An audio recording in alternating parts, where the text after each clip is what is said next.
Hi Pisces, welcome to your May 2020 Astro Update. It's Rena here.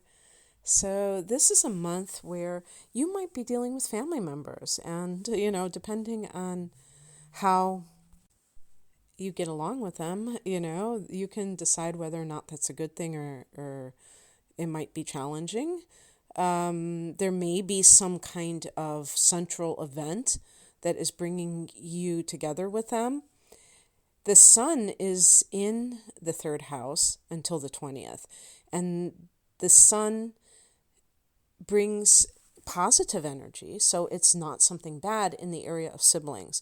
But the third house is more than siblings. The third house can be your local area, your neighbors, your community. You may just be more visible in your community for some reason. I do think that there is a possibility of moving or something to do with real estate, like some kind of development with property matters for people who are whom that's relevant, because I'll get into that in a minute. So the third house can simply be taking everything in before you move. Like, I really loved where we lived. Now we're going somewhere else, or maybe even exploring other local areas and gaining some kind of understanding for that, because Mercury is also in this sector. Mercury rules the third house. So the third house, in addition to being about the things that I've already mentioned, is about teaching and learning. That's where the Mercury comes in, because Mercury is about the mind, communication, and communicating what you've learned, learning from others who are communicating, writing. There's all kinds of forms of communication that this could entail. And so for some of you, that may be coming into play and very important thing going on. And what else do we have going on here? On the 7th, and I'm recording this on the 6th, I've had some tech issues, and so I'm hoping to get it out by the 7th. There is a full moon at 18 degrees of Scorpio, and that's in the 9th house. And so that is something that is coming, this could be like even a spiritual download. And this has to do perhaps with your direction in life, because there may be something that has been very, how can I put it? If you've been searching for meaning in life, if you've been trying to find some way to make sense of things, this may give you that sense of, I wouldn't call it closure so much as understanding. If you have been finishing a school, it would be on the university level type of program. This could be a graduation or the end of a semester. And for sure in May, a lot of times that's exactly what's happening.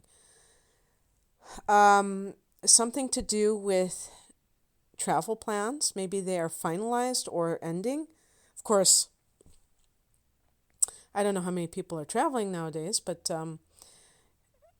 something along those lines. And then on the 11th, Mercury goes into the 4th house. So this is the house of home and family. This Mercury can be some kind of contracts or what have you, and it's connected to the area of home. That's why I'm saying you might be having to do paperwork for the house that you've just sold or that you've closed on, a new house. I don't, even with the full moon, I mean, it could be something new that is coming about. So one thing is ending and one thing is beginning. And this could be you talking to your mother more. So if you have been, for some reason, like I said, some event could precipitate this, or if you have just been apart from them and now you're talking, your siblings and then your mother, or thinking about your childhood for some reason. Again, there might be another event that precipitates it. I it's funny because I know how people get really frustrated when people say it might be, it could be. They want guarantees, they want something that's more solid. But I personally feel that we should keep it open ended because it might not apply to everybody. And on top of that, there have not been a lot of I have not seen any astrologer that predicted what has happened, in terms of mundane astrology, predicting world events. And, there might have been somebody who said, yes, I said there was going to be a pandemic, blah, blah, blah. But the thing is that now, after the fact, they're saying, oh, yes, Pluto and Capricorn, that, Pluto, it can be about viruses, and, Capricorn is systems. Social distancing, Saturn and Aquarius. Aquarius is about groups, and Saturn is about restrictions. But who would have thought, because we don't think in those terms, there's always some other way it can show up. And so why not keep it flexible? Why not keep it open? Especially since not every Pisces person is going through the same things in life, So that's why. And plus, I'm not really, I don't like to emphasize, the future that doesn't involve you taking inspired action. I don't want to make this the centerpiece of astrology. I'd rather make the centerpiece of astrology evolutionary astrology, which is about you, or I could call it alchemical astrology. I might even do something like that because I do think that's about your alchemy. So that's happening, and then on the same day, the 11th, Saturn goes retrograde at 1 degree of Aquarius. This is in your 12th house, Pisces. Now, I don't think that this is particularly significant for one reason, and this is because it's only at 1 degree, and it will finish, Aquarius will go back into Capricorn in July, and even when it goes direct in late September, will only go back into Aquarius at the end of this year, and will end the year at 1 degree of Aquarius, as it is right now. So for the vast, vast, vast majority of people, this is all going to be action in your 12th house, and therefore, I feel like it's much more significant for those people who are looking at it from the 12th, from the 11th house.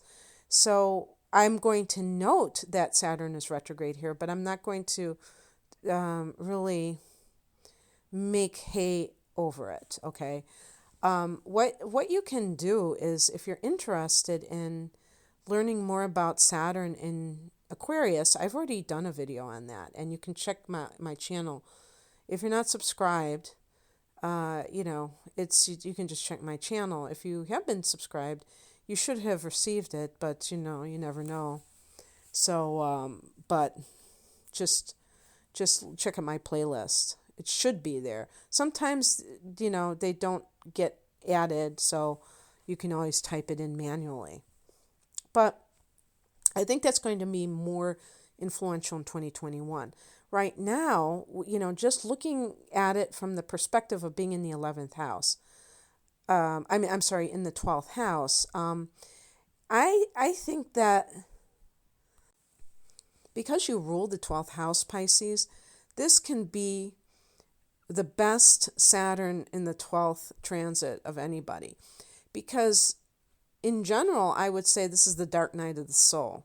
This is the time when a person is forced to really weed out a lot of their negative, their addictions, their repressed memories that are leading to negative patterns, which addictions can be just one of them.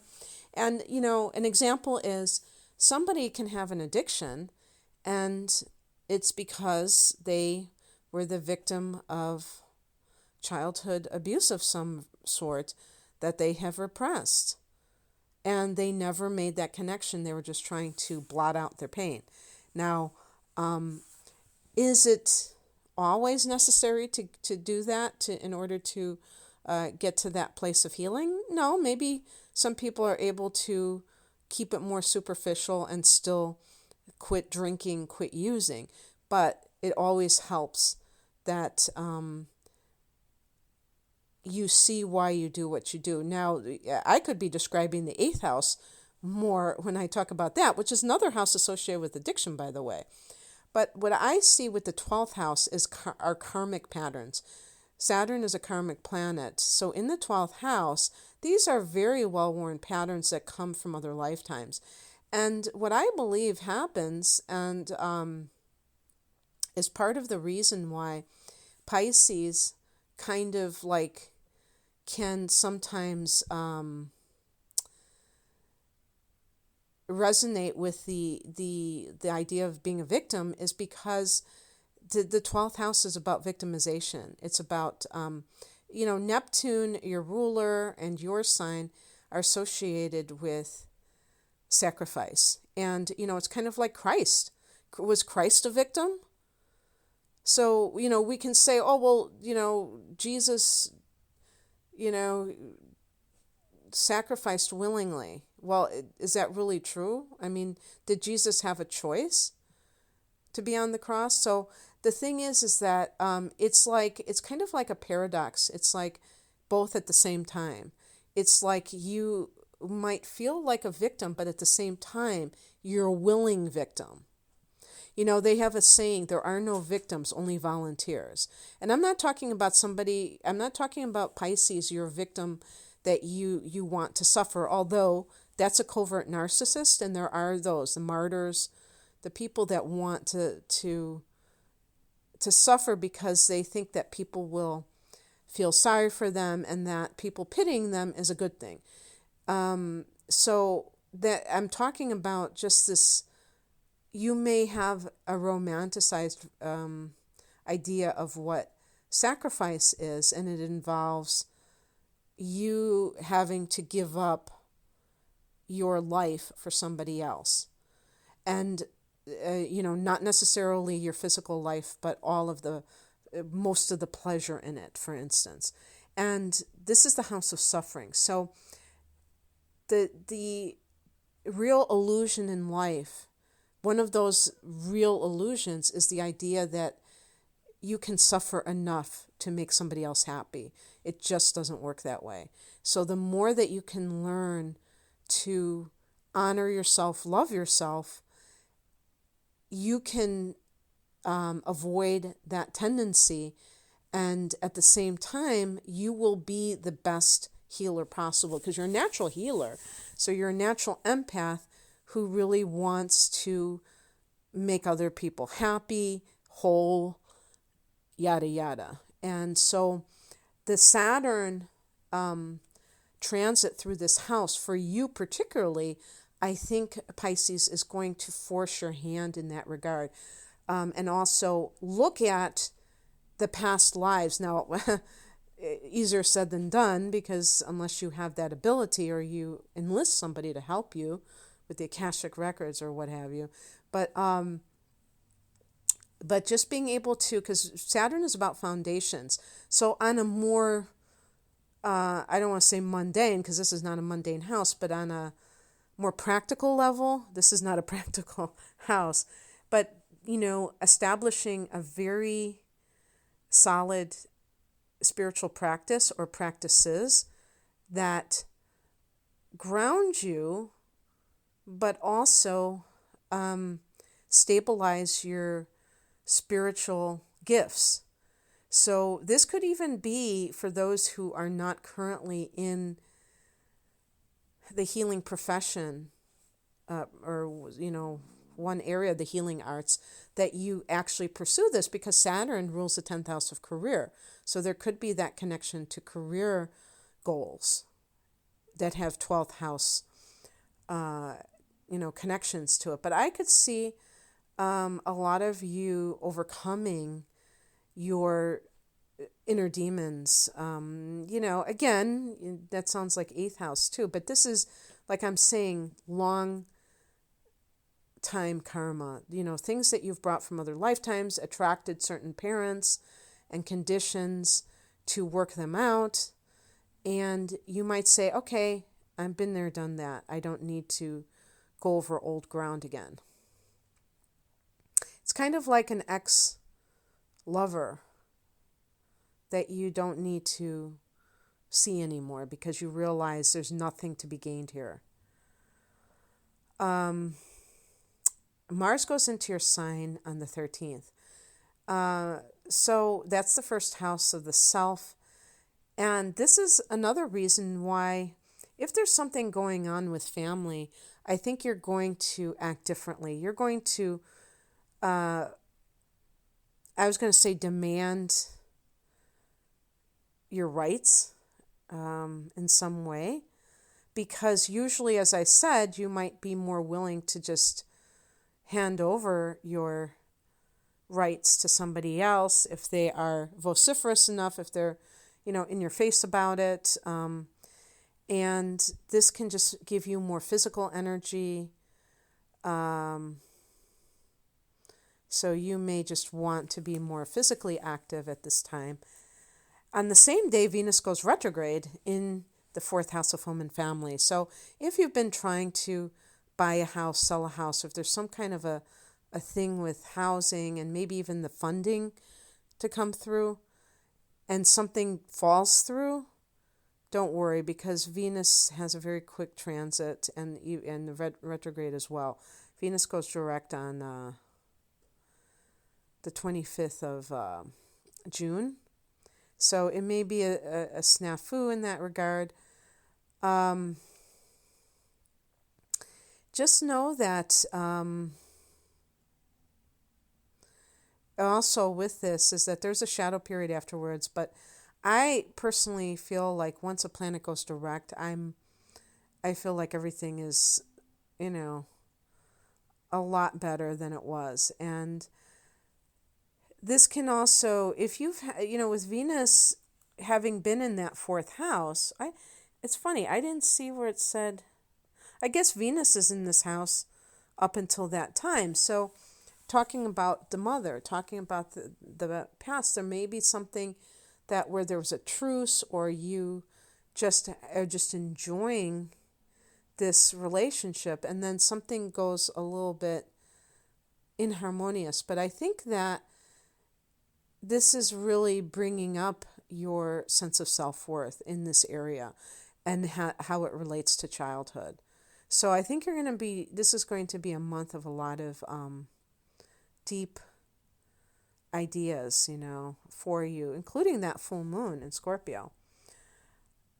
On the very next day, Jupiter goes retrograde at 27 degrees of Capricorn in that third house. Now, your ancient ruler is Jupiter, so we could say that for Pisces, sun and rising, and so your rising sign, that's the ruler of your chart in some way. So we say there's greater significance with this retrograde in the third house. If you're somebody who's a freelancer, the third house to me is a lot about tutoring. And so if you've had clients in this area, something with training and all these things. I believe that Jupiter and Venus retrograde can also bring money back to us that were owed to us or that we were not able to receive because of other things. And given the current situation around the world, I feel like for everybody in whatever country you belong to, that this could have some positive monetary benefits. And I haven't seen other astrologers talk about this, so I haven't, I don't watch much anymore. But I'm wondering if I'm on the right track about this. But it seems to me these are both planets that are associated with money. And I have heard that, I think it was Jupiter, I'm not sure if it was also Venus, that when it goes retrograde, it gives you opportunities that you missed the first time around. So I feel that money could also be associated with that. And because it's in the third house, this could have something to do with either teaching opportunity or learning opportunity, training opportunity. On the 22nd, we have a new moon at 2 degrees of Gemini in the 4th house. So there's definitely some domestic emphasis in this month for you Pisces. I don't know if you're already feeling it since the month has already begun, but anyway, I think it's still early enough to post these, and I'm going to. So I hope that you enjoyed it. If you'd like a personal reading, please check what I have to offer. The link is below. I'm at rainamoonastrology.com. Take care. Bye.